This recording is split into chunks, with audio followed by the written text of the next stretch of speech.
ছেড়ে দিবে। হ্যাঁ আমাদের দায়িত্ব থানা পর্যন্ত নিয়ে যাও।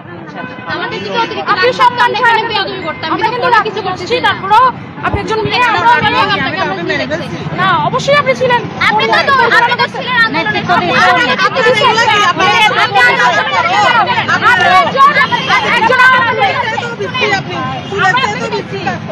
আপনি আপনার সাথে থানায় গিয়ে আমার সোনার বাংলা সম্পদের টাই নাই।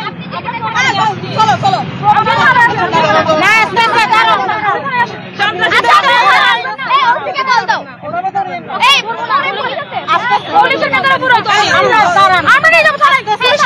চলো আমরা নিয়ে যাবো। আমার সোনার বাংলা সম্পদের টাই নাই। প্রমাণগুলো আমরা পুলিশকে দিব। আসেন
এখানে আর কোনো জুনিয়র ছাড় দেওয়া হবে না, ডাইরেক্ট